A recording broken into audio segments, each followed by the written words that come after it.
And it's not to harm you. It's really not there to hurt you. It's there to reveal the aspects of yourself that you have not yet owned. And this is the spirit. So in today's video, I want to discuss suffering and spiritual awakening. This is something that everyone is going to have to go through. Now, the root of all suffering, this may sound kind of odd to say, but the root of all suffering is desire. It's not to say that desire in itself is wrong, but it's how we identify with our desires that causes our suffering.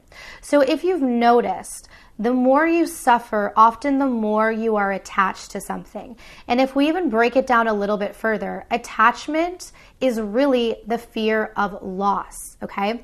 Let's go to spirituality. What is spirituality?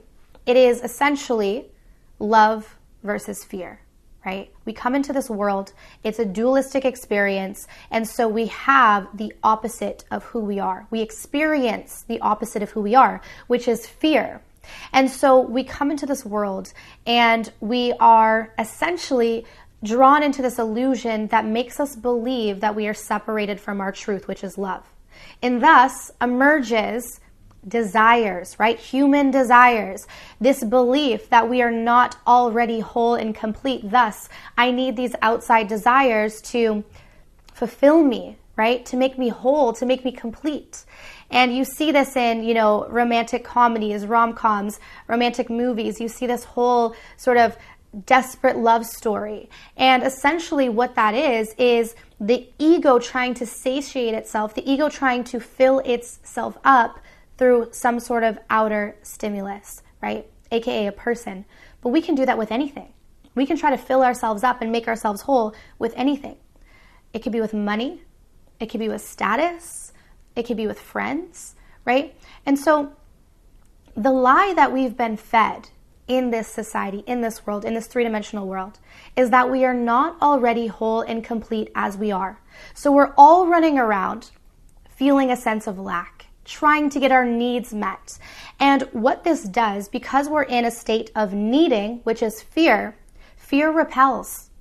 So we have this strong desire for something, but yet we need it, right? Because we are not fully embodied in our true self, which is wholeness and completion and love. So we feel that we desperately need this thing. And in that state, that is really the lowest on the vibrational scale if you look at the vibrational scale. Let me actually pull up the vibrational scale. So the higher up you are, the more likely you are to attract what you want. The lower you are in regards to a certain topic area, the more you're going to suffer in that area of life. So if you dominantly feel lower on the emotional scale in regards to money, in regards to relationships, in regards to health, then that is what you're going to experience. And it's going to be this ongoing cycle of suffering. And it's not to harm you. It's really not there to hurt you. It's there to reveal the aspects of yourself that you have not yet owned. And this is the spiritual path. And so it feels to us as humans like we come into this world just to suffer, right?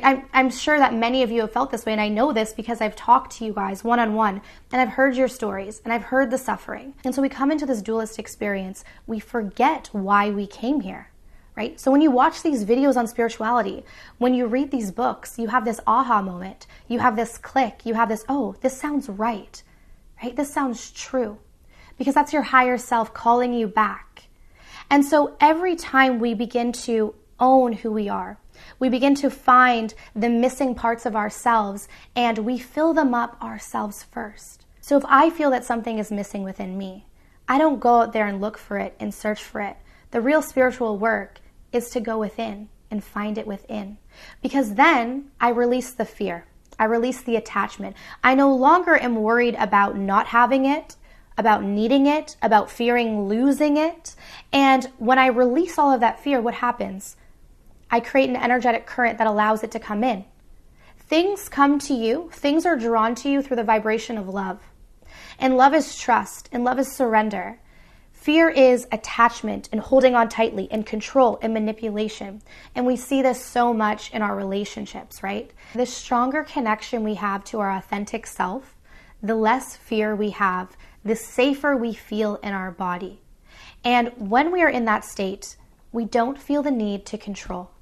And when we don't feel the need to control, we allow things to come to us effortlessly. And again, this goes for everything.